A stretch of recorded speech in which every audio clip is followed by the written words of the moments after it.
Alright, this is day 2 working on the Eletrophonic stereo model RC-13. As I said in my previous video, the two wires that I was talking about, which I didn't show the inside of this thing, those two wires, the brown and green there, are the wires that went to the light fixture right there in the front for the radio dial. And of course somebody removed the light bulb and the fixture for it, so I ended up having to do something. I needed to find a 6-volt bulb, which I'd looked for a hardware store, and our local hardware store didn't have one, but Menards did have one bulb type, and that's this bulb right here, as you can see. I got a closer look. This is the bulb that's for it, so that's the bulb I gotta use, and that's for the details. I'll grab the details. This is it right here. It says 15 watt in the corner, but I don't care what that says. It doesn't really matter. So that's probably like the lowest I would like to recommend. So if you can get it a little bit lower, that might be best. So maybe it won't. I don't know if it'll destroy this thing or not, but hopefully it won't. But as you can see, that's the lowest voltage I could find for a bulb for these darn things, besides maybe like Christmas lights. But I'm gonna try to not use Christmas lights, so but this will work out perfectly. So it says halogen lighting data. It's basically for outside lighting, I guess. And it looks like for this, it looks like it has like a solar panel attached to it or something, but I don't know.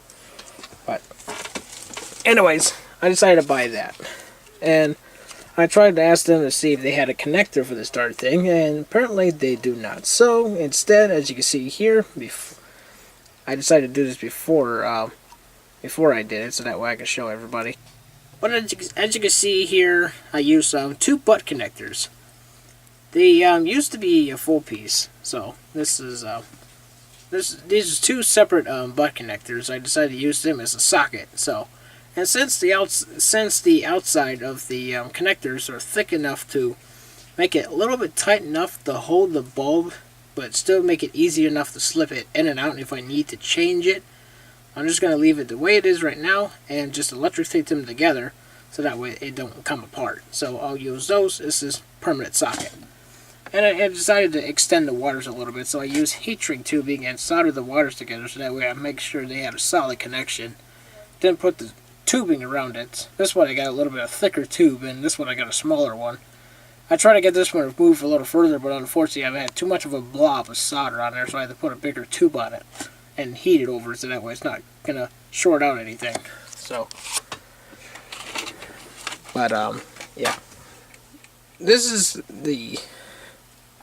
what they originally looked like, so, and that's what they looked like afterwards after I took these ends off here, which is like for like thick wires or something like that. I don't know, but as you can see, this is the inside. I may as well show it while I still have it apart. Up here is the back of the controls. Those are the contacts I was talking about. Every time you push it in to switch the channel. For this one right here, you have the master FM. Over here you have regular FM. Then it goes to AM, phono, and then the tape. This is the last socket right there.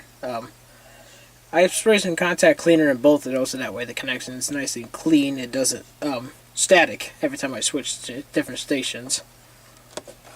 I got this modular sitting up here underneath in the front here.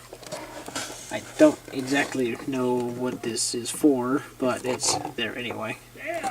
So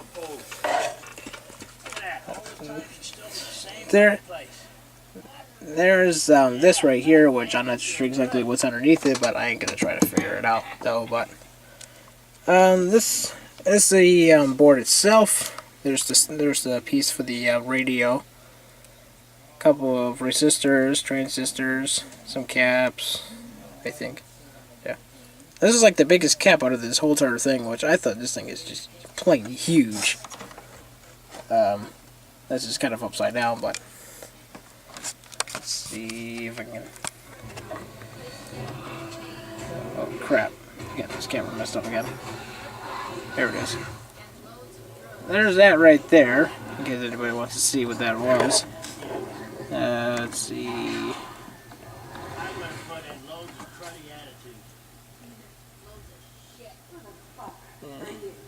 Yeah. There's the 4 transistors right there for the amplifier, I guess. This is for the photograph, I believe so. And they got this weird thing right here, which is connected to a bunch of stuff. And that's exactly where the lights can come in. For this one, the green is considered the hot wire because it's going to the transformer here in this back corner.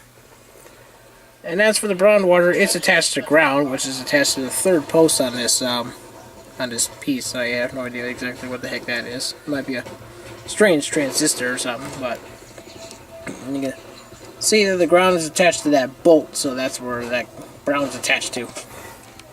So, and of course the rest of it here is the stuff in the back, as you notice. See, for the turntable, this is for one side, of course. It's got a blue colored, and this one's red. So I guess you could say this is kind of like the exact same colors as you see on the Seaberg jukebox, especially on my Carnival. It's exactly the same way. One side is red and one side is blue. Quite odd. And as for the power, this is the power cord.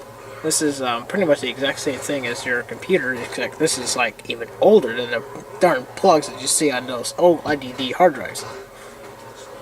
And the strange thing is that this plug has only got 3 wires coming out of it.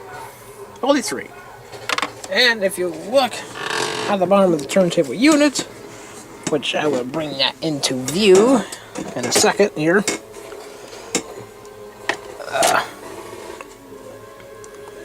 As you can see, this one's got 4 wires attached, actually. You got the black wire, which is in the far back. Then you have the red, the brown, and then the green wire. And the funny part is, when you connect that connector, the black wire actually attaches to the green wire. The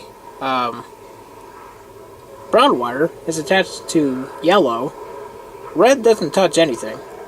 And black touches the red on the other plug. That's pretty much how it hooks up. Quite strange though, but I think it just proves that this turntable apparently does not go to this frickin' does not go with this unit. I think someone just rigged this darn thing in here. Well, this is a tag that it's got in here though, in case if anybody wants to know exactly what this unit is. And it's also got these mystery numbers, 136A, that's stamped on here. But yeah. And as for the turntable rejecting unit, this thing just, like I said, does not seem to work, and I ain't gonna try to mess with it. I believe there might be a cam wheel directly underneath the turntable platter itself that everything runs onto this thing to operate. This right here causes the rejection, but unfortunately, if I push this a little too far, it's going to go into reject, which slows the turntable down until I ease its way through the frickin' thing, and then this motor doesn't have so much stress to go back into play. So, the only way to get this to play to the end of the record, I had to get this almost to like 1/8 of an inch to the end. If I push it any further, then I have to start this thing all over again and try to get into that same spot I need it, so that way I can actually operate.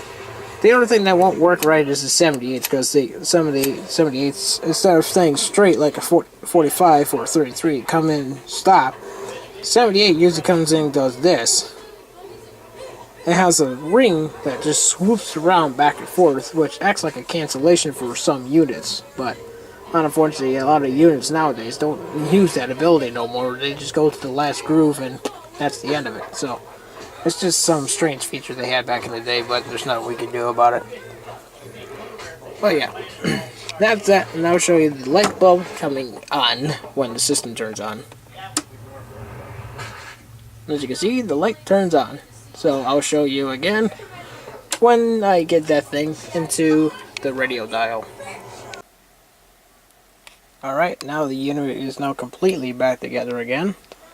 So far, right now, as of right now, only two things do not work, which is the FM little light that comes on when a strong signal comes in, which that's rigged in there. I don't know how to change that, so I ain't gonna worry about it.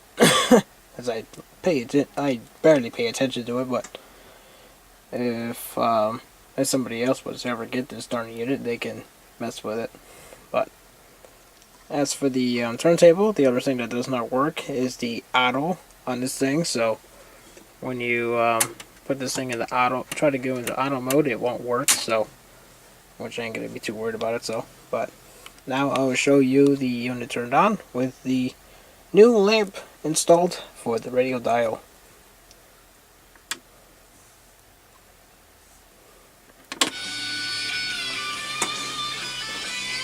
And then you see, it now lights up. And it's actually kind of neat. It's kind of like an old car mile per hour speedometer, basically. It's really awesome.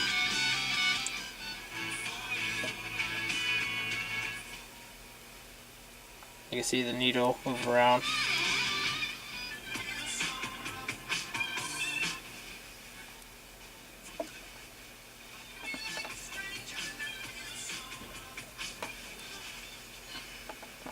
It comes out as like an orange color when you see it in person. I'm not sure exactly how it turns out on the camera, so.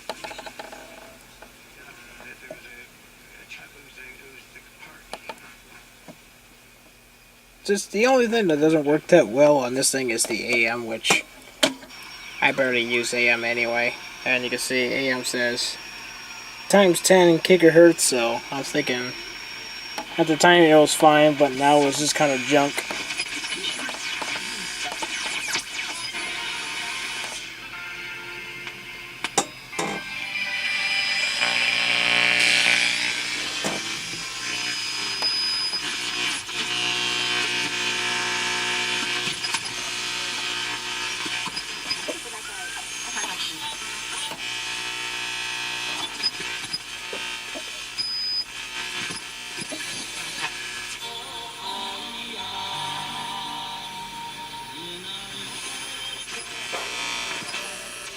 But yeah, anyway.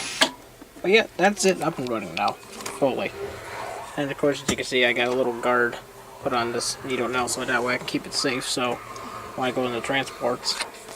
And I'm not sure if I showed you guys this thing, but I thought this was kind of interesting, though, for this here. You can see when this moves, they got this piece over here that moves as well in the back. I guess it's kind of like a record guide, I guess, since the sets records down, and the records, instead of saying flat, it kind of sits like this, so that thing kind of lifts it up a little bit. But since this thing has no purpose, I got no use for it anyway. But well, yeah, the system is now pretty much back up and operational now, so which is really nice. And of course, this turntable's got 4 speeds. We got 16, 33 and 1/3, 45 and a half, and then 78. So.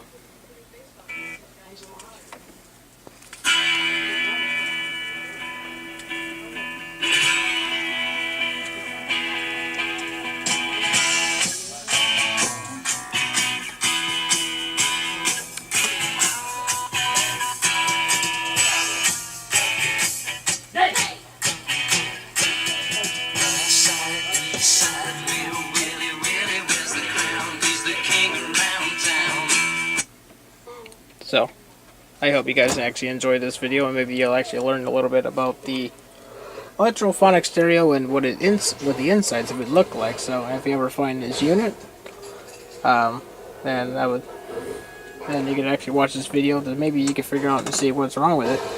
I won't be able to help you too much on getting these things actually up and running. And as for the turntable unit, I'm not too sure exactly what is the original model supposedly, so I definitely won't be any help on that. But most of these changers are pretty much the same. There ain't too much differences between each brand or whatever. But anyway, so I hope you guys enjoyed the show, and we'll keep on playing music on the classical stereos. Thanks for watching.